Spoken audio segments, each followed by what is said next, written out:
Hi there. Good evening to you, and good morning on from me. Now that we finally got time some things figured out. Yes, we figured it out. Well, yeah, thanks for joining, I guess.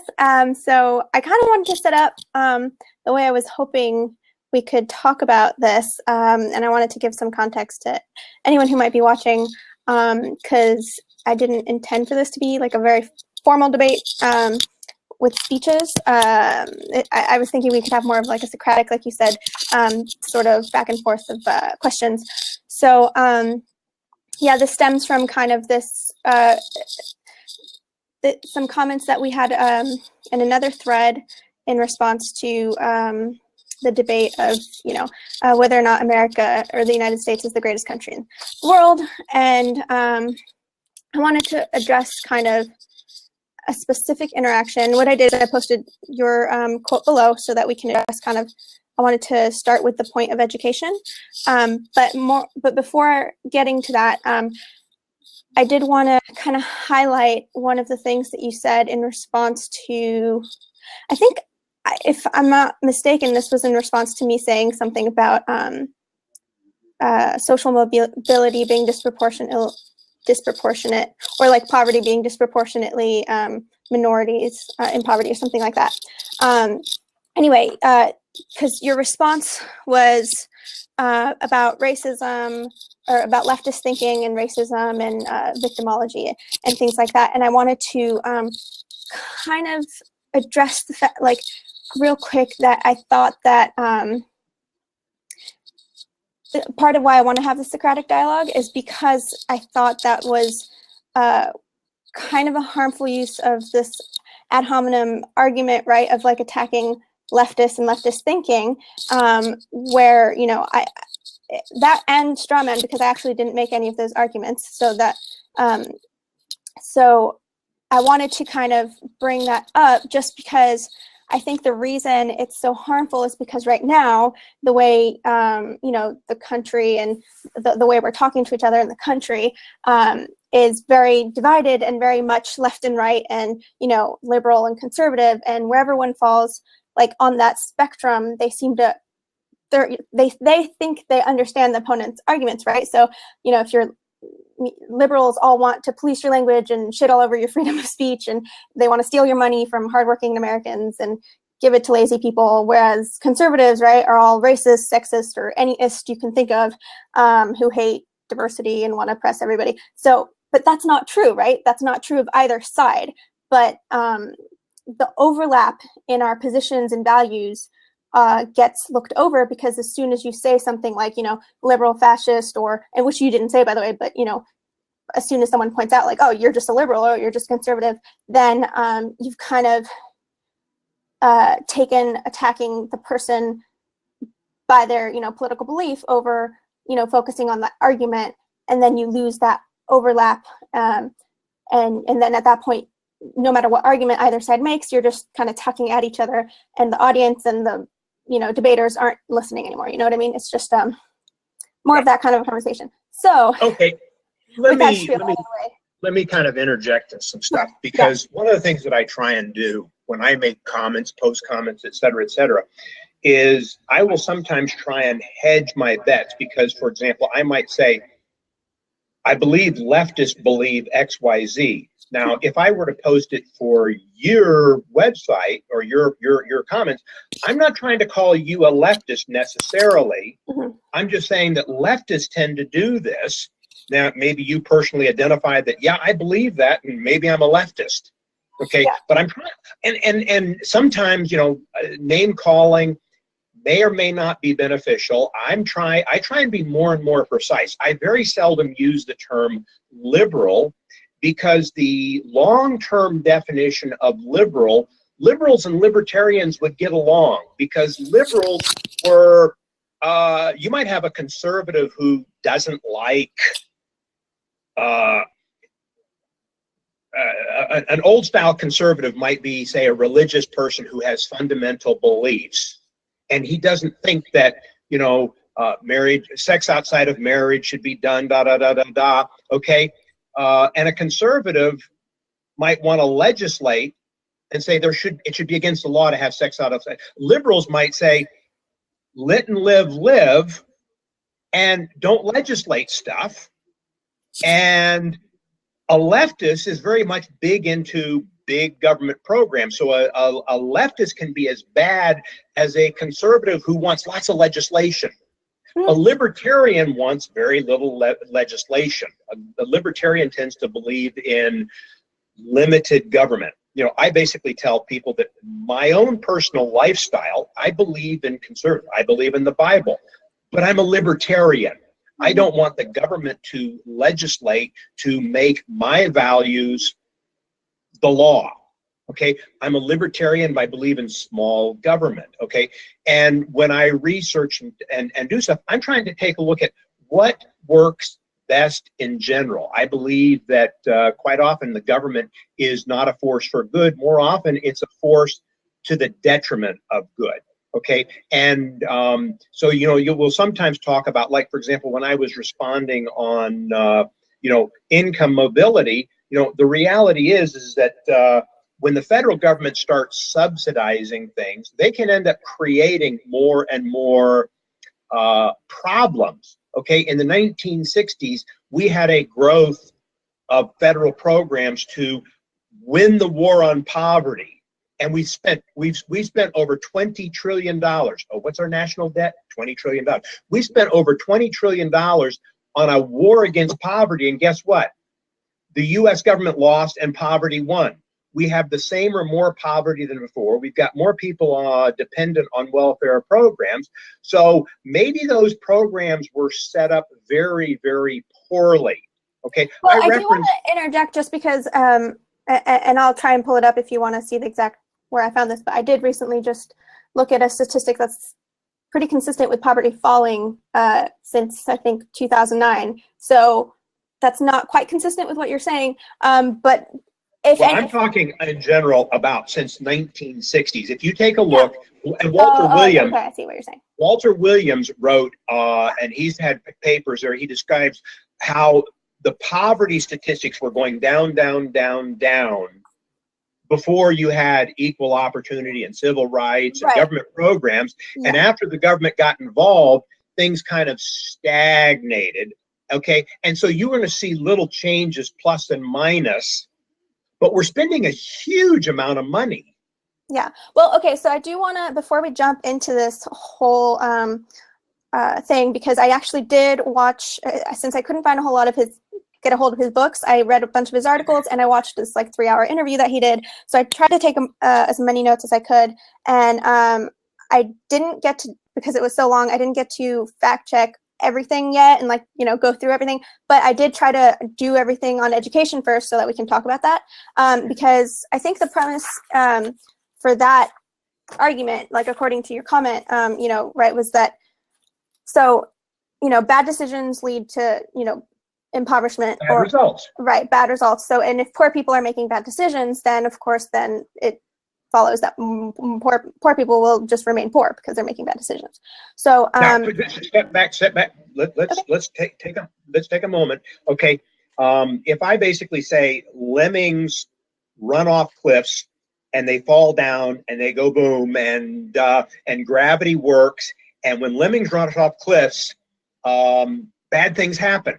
Now I believe it's a fact, and the law of gravity is an established fact, and to say lemmings deserve to die because they do stupid stuff. No, it just, you're basically saying when lemmings do stupid things, bad things happen. Now, you have to take a look for a minute and basically say, take a stand. You'll look at the individual, and then you look at statistics. Sometimes you need to look at both the individual and the statistics. And I definitely want to do that with you. If somebody drops out of college, if a woman, if the young lady who's 16 or 17 gets pregnant, drops out of high school, doesn't have a high school diploma, goes on welfare, do you see that is not good decisions, and it could lead to her having big problems?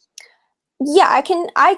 So the common sense argument stands, and then you start looking at the data to go behind that. But from a common sense sake, wait a minute, if you do stupid things, bad things are going to happen and you're going to have problems. Sure. So the basic argument that I said is valid without me saying they deserve it. No, it's just lemmings rough off cliffs. They're going to fall down. People make bad decisions. Bad things are going to happen. Right. And so we have to agree that that is a common sense statement. It wasn't intended to be accusatory or mean. It was a common sense statement. Yeah. So first of all, I do like, there's a few things about that kind of common sense argument, and then I want to get it specifically into education. But I mean, first of all, not everyone who does bad things faces bad consequences, right? Some people make mistakes and they get lucky and they don't have to face, any terrible, repercussions for it. And other people do, sometimes you make a bad decision and you face more dire consequences than someone else for whatever reason, luck, chance, whatever. It does, like, whatever the reason. Have you ever heard of the term enabling? Well, yeah, but before we spiral into this, though, understand that and have you ever heard of the term tough love? Yeah. Because the idea of tough love is trying to the opposite of enabling. Right. Okay. And you compare, like in the Seattle area here, we've got a leftist city that wants to set up safe and injection drug sites so that drug users can go in there and shoot illegal drugs into their arms in order to make it safer for them. And that sounds like enabling. And there's a union gospel mission that says we will help people, but they have to realize that they want to be helped and they want to give up drugs, and we're not going to enable shooting up safe drugs. There's a young lady that I deal with frequently who used to be a heroin addict, and she is just aghast that Seattle would be so stupid as to have safe drug injection sites. She says all you're going to do is help them into the grave. Yeah. Well, I totally have my own thoughts on that particular example, because I think that drugs and the topic of drugs is a whole nother thing, and I'd be happy to talk to you about that some other time. But I do want to talk about this issue of education, which was your first point, right? Is get an education. Specifically, you said get a high school degree, and not a fraudulent one, right? And this is something that Walter Williams does talk about, is high school issuing fraudulent degrees, right? So the premise there being, people are choosing either not to get high school degrees, or they're choosing to get fraudulent high school degrees, right? Is that correct? In a way, and the thing you have to take a look at also is a lot. I would say maybe half of the blame is on parents and children, and half the blame is on the educational establishment. The educational establishment has social promotions. They don't hold high standards. They've stopped teaching a lot of stuff, and they've gone into more of an indoctrination. And you get kids that get to high school thinking that they've got a good degree, and they get accepted into University of Washington, and University of Washington is a large number of the freshmen coming in theoretically with a high school diploma, which should say you are ready for college. Suddenly find out they have to take remedial math and remedial English classes, which is like, well, how did they get a high school diploma? How come they are not being told you got poor grades, you need to go to a local junior college and do your remedial stuff before you go to an expensive 4-year prestigious university? Yeah. And so I want to start there, right? Because if that is the case and high schools are not properly preparing, the educational system is not properly preparing students, parents are not, especially, people with children in poverty are not best equipped to be helping their children, right, to enforce the education that they're learning in school, and help facilitate that process. Neither of those things are something that the student can choose, right? So even if you have the hardest working, most dedicated student in a school in a impoverished area, if the school system is bad, like let's just say that they've overcome the fact that their parents can't help them, so they've done everything they can do, but that they've reached the limit of that school only offers so much education, so they can only learn whatever they're learning at that school. That they've done all that they can do. So starting there, it's not their choice, right, that they got a fraudulent diploma. This is just in the case of people who do make it to the end, right? So already would have, I think, an issue with that argument, because they didn't choose that poor education system. That was like, you know, where they were put, or the only place that was near them, or the only place that they could afford, whatever the case may be. Okay, but here's the thing you're taking a look at. Yeah. Okay, if we're trying to talk about the statement, you know, once again, you get back to the basic. My statement is valid. Okay, I made no attempt to put a blame on anyone. Okay, and you're spending a lot of time trying to shelter the student from blame, and I never assigned blame. Okay. But it's not. First thing that we have to take a look at is say that you're assigning blame. I just want to because if the premise is that they're choosing a fraudulent degree or diploma. I didn't say that. They chose. Okay. Once again, I made a statement. You cannot assign extra values to it that were not there. Okay, have to be very careful. I did use those words specifically so that, you know, we can be clear on that, right? You either choose to drop out or you choose to get a fraudulent diploma. I understand that, but I'm not saying that. You know, you get a 6-year-old kid who's given a bill of goods by parents and a school system, and he grows up not realizing what he's been done. You've got an awful lot of 18-year-old kids that the school system has never taught people how to balance a checkbook. They've never taught them economics 101. They've never understood what loans are like, and they willingly sign up for borrowing money, student loans to go to college, and they never, the school systems are never telling them, hey, if you get a degree in an ethnic studies or an underwater basket weaving degree, you're going to have a hard time finding a decent job that will pay that loan back. And people are graduating with these huge student loans, and it's hard to buy a car, it's hard to buy a house. They put off getting married and having a family because they've absorbed the debt. Now, but the student is not at fault for it. The whole freaking system is at fault, and we can dissect portions of it. But if you say it's a bad system, I'm not blaming the student. I'm saying the whole system is bad. The student who gets through high school with a crappy degree, he didn't choose at 6 and 7 and 8 years old to go off and go to a crappy school. Okay, right. The system is fraudulent in that the system allows bad teachers to stay in place. The union protectionism and tenure provides protection to incompetent teachers over the students. The parents are told routinely that, oh, you send your kids to the school and you send us lots of money and we'll give them a good education, and they fail to deliver. There's a lot of things that you dissect in here. And ultimately, as a libertarian, my belief is things are very, very complicated. Okay? Sure. One of the things I would suggest that you get your hands on a little pamphlet that you can find on the internet. It's called Pencil. It was written in the 1950s by Leonard Read, and it describes the idea of society and free markets and command markets and whatever. It's a fascinating essay. And so you take a look at it and you say, whenever there's a problem, there's usually a fantastically complex government solution that can make things far worse. Or you can say, what's de minimis that can be done to allow free markets to step in? Now, the reality is, awful lot of parents really want to see what's best for their children.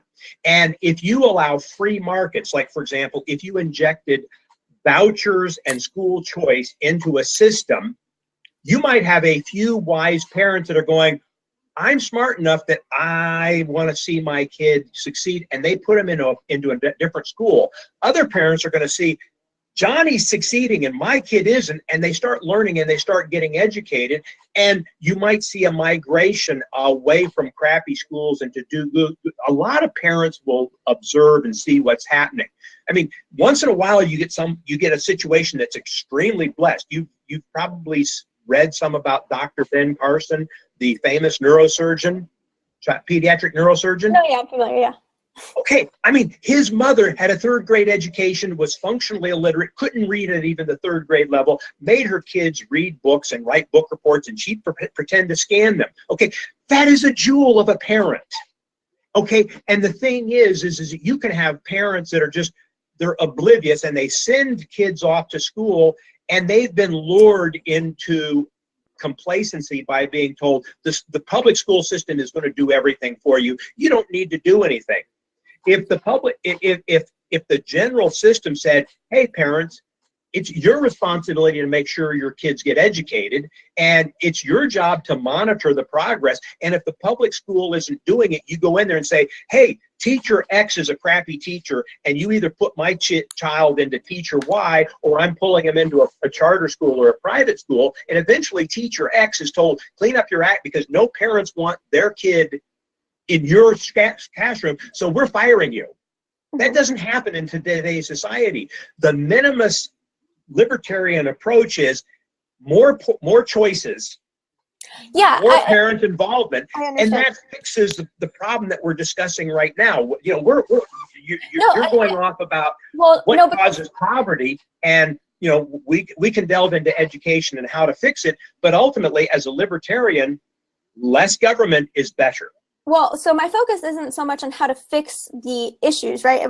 My focus is kind of on just the claim that you made, right? That if poor people want to get out of poverty, they have to do 3 simple things: high school diploma, don't get pregnant.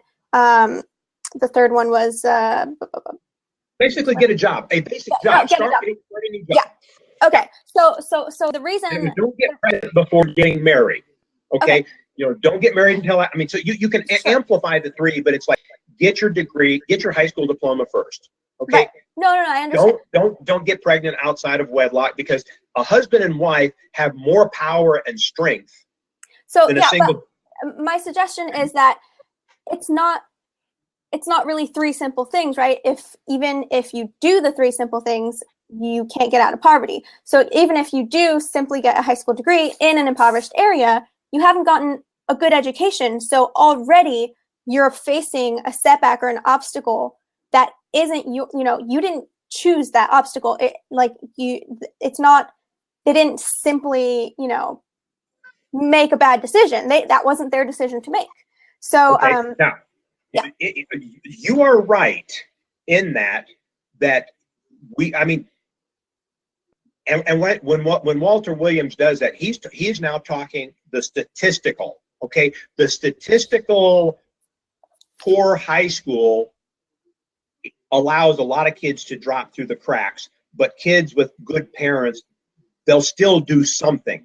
They can still get a diploma that is worth a little bit. And if they're hardworking people, when they go off into the working world, they can improve themselves. So when we're talking about, these poor students don't have either, right? Like, because by and large, parents, you know, impoverished parents are either too busy, or, you know, they don't have the tools or the resources or the time to focus that, you know, kind of education in the home. So they're not getting the education in the home. They're not getting the education at school.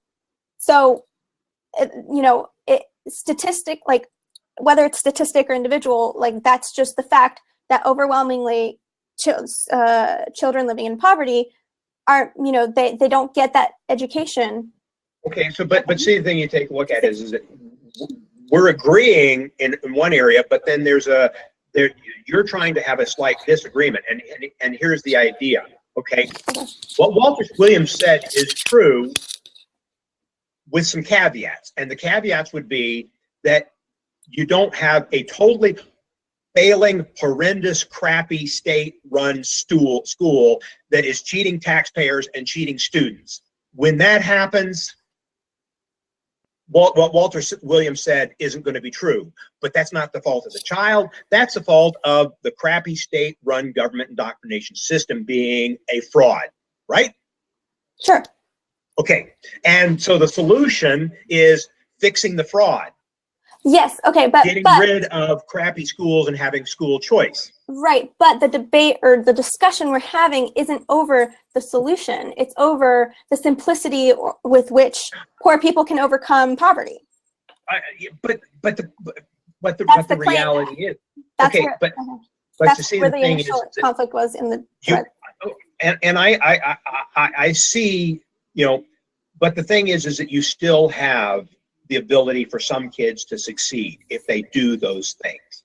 Okay, the reality is that, you know, at some point, where does personal responsibility for a family and children reside, and where and how, and the problem is, what's the solution? Do you want a big, massive government? Do you want government people coming into every home and auditing and monitoring?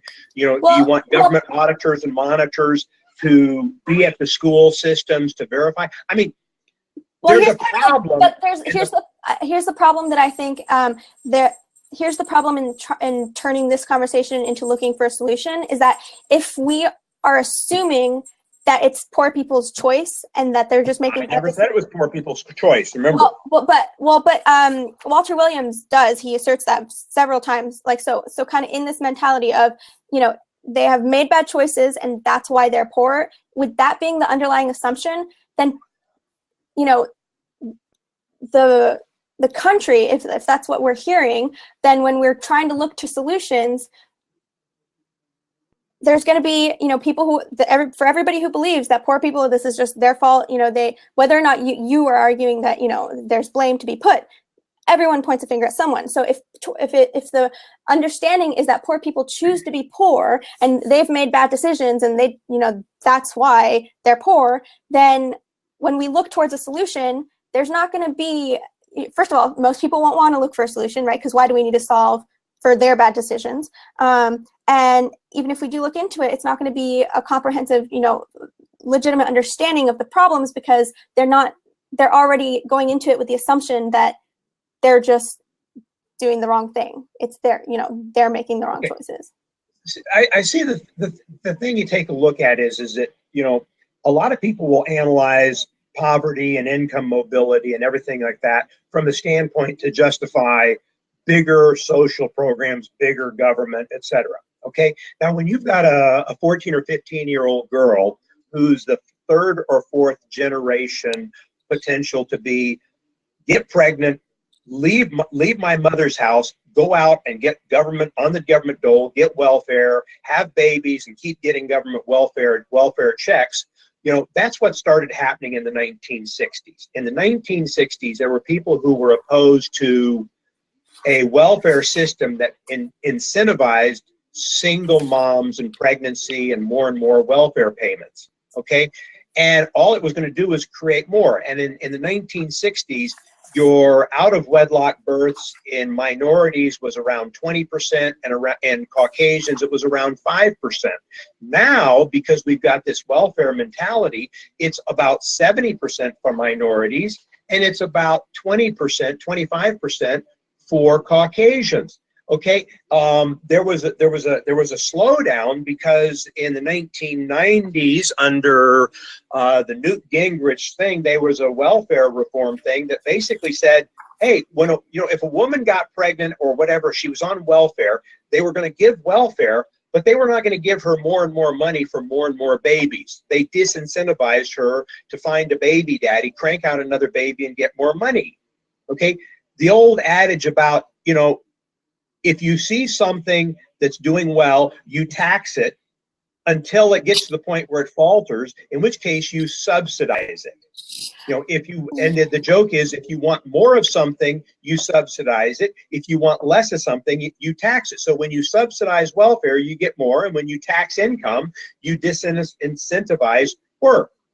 So can I interject there though? Because all right, if we're going to switch over to sort of the welfare topic, because Walter Williams does talk about this wrapped up, because if you're talking about being in poverty, you know, we have an awful lot of people in the United States that are, quote, in poverty, and yet they live pretty good lives compared to middle class in Europe or Africa or anything like that. So I disagree with that, but I do think it's a different conversation though, because right, we're moving from maybe the conversation of individual students kind of like growing up and making choices. We're now focusing on the parents who might be on welfare, who might be providing for the family with, government assistance. So these are two different conversations. And if we're going to switch over, I do want to, note at the very least that, first of all,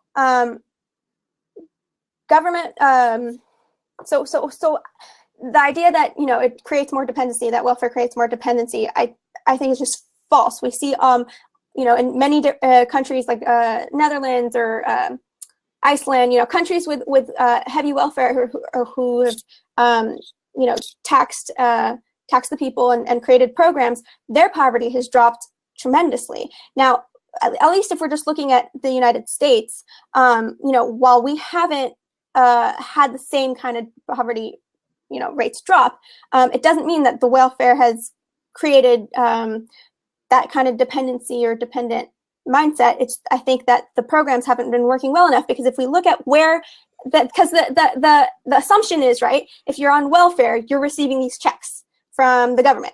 So supplemental income actually only makes up for 3% of the welfare that's being used. The most, so when people are participating in welfare, the most that they use up is actually for Medicaid.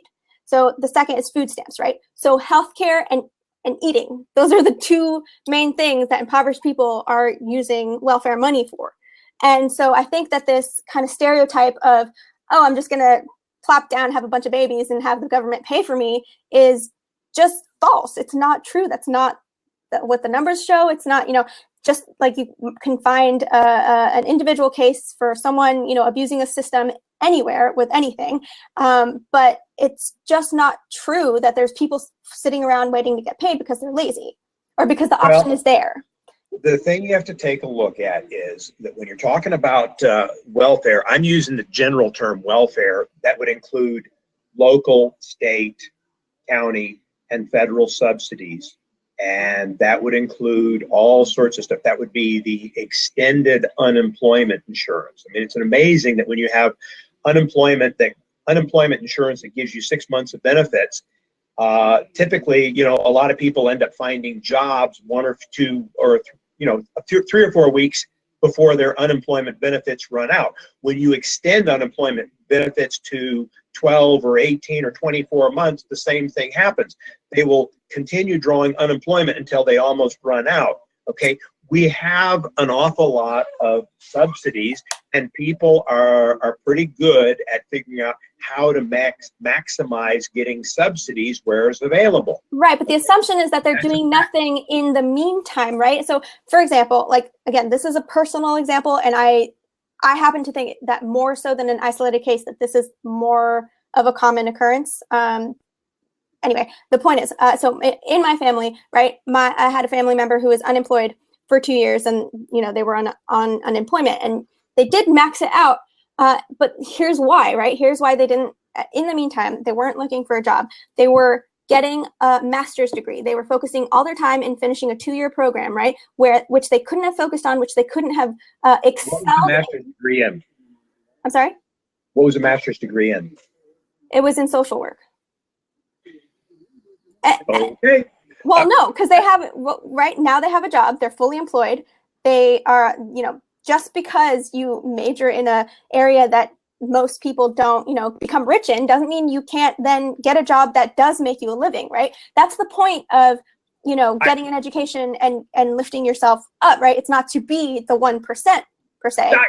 And it's just to live. Don't understand that. But you see, the point is that, like, when we're back on the education, we have an awful lot of kids going into humongous student debt for a lot of areas that do not give them a halfway decent paying job that will allow them to even pay off their student loan and have a married life and maybe buy a car and or a house, because we're not teaching them what they should be going. Do you realize that 75% right. of the but you just said it, 75% of the decent, well-paying jobs that you could get with a college degree are in STEM, and yet only 25% of the students are going into STEM. 75% are going into, I believe, the degrees that really don't require rigorous education. They don't require calculus level mathematics. They don't require any understanding of any sophisticated science stuff.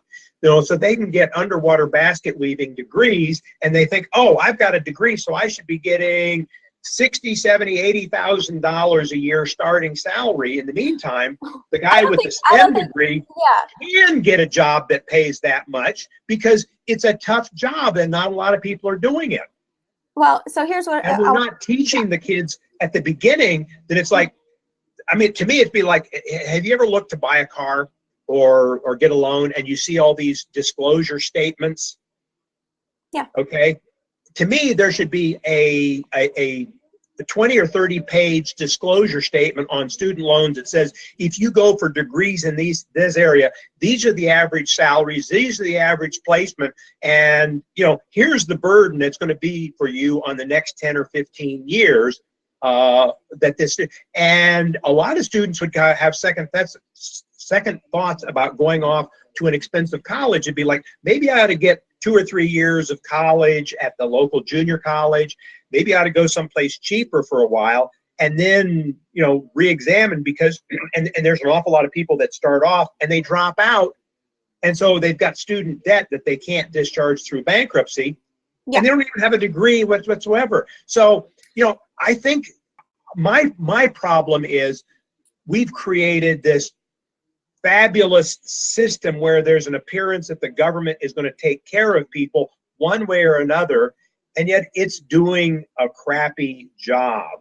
And we've got failing school systems. We don't allow choice, and the net result is it's a fraud, and so we end up with poor kids growing up in poor homes with poor school systems, and they're impoverished, and they themselves help the problem along if they decide get pregnant at 15, not finish even a mediocre high school diploma, and then you're saying, okay, if you're right and it's not their fault, and I'm not saying it is their fault, I'm just saying it's the way it's a system's fault.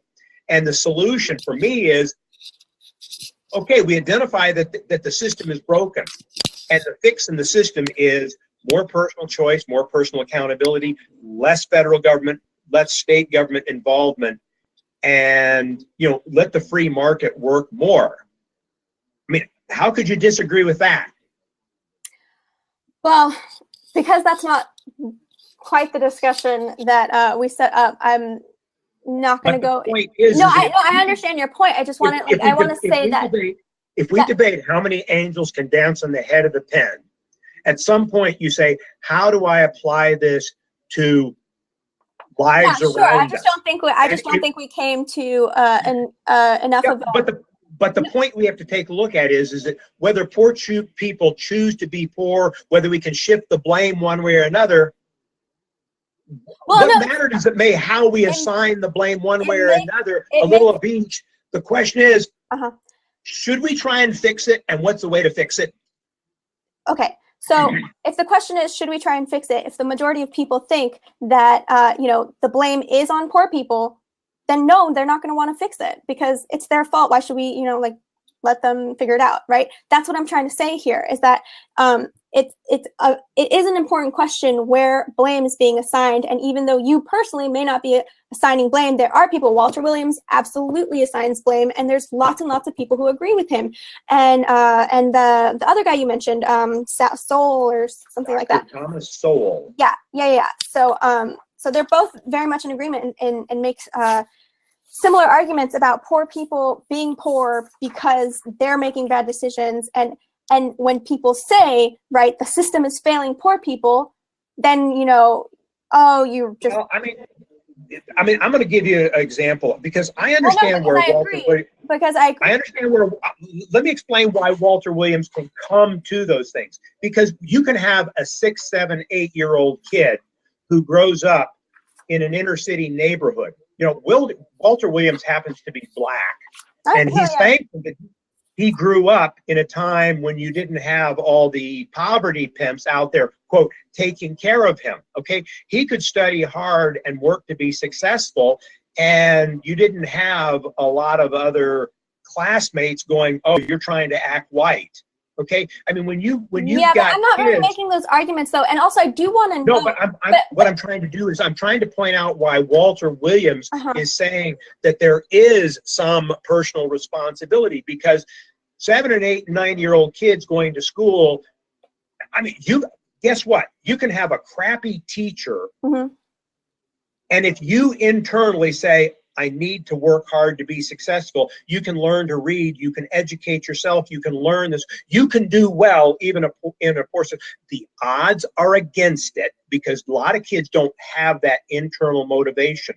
That internal motivation is sometimes implanted by caring parents. It is sometimes implanted by fantastic teachers, and sometimes it comes from within. Okay, But even with that internal motivation, if you're in the poorest parts of this, of your city, you can become successful. No. But I mean, even with that internal motivation, you can be in the poorest part of the city, or the worst, in a high crime area, and not see the hope. Like, even if you're motivated, you might not see the possibilities open for you. You might not see where you can go.